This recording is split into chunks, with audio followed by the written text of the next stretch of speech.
আজ মঙ্গলবার, যে কোনো শুভ কাজে বেরানোর আগে যেটা করতে হবে, মঙ্গলবারের কাজটা কিন্তু সোমবারে জোগাড় করে রাখতে হবে।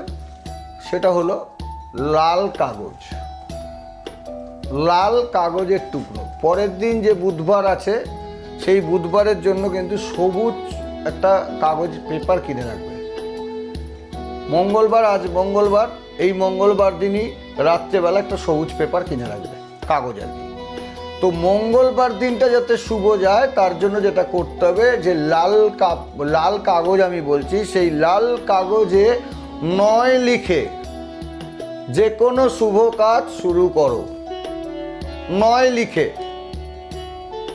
মঙ্গলবার দিনকে 9 লিখে যে কোনো শুভ কাজ করো। আর মাথায় রাখতে হবে পরের দিন একটা সবুজ কাগজ লাগবে, অর্থাৎ বুধবার। সেই কাগজটা মঙ্গলবার সংগ্রহ করে রাখো। আর লাল কাগজে 9 লেখো যে কোনো শুভ কাজ করার আগে।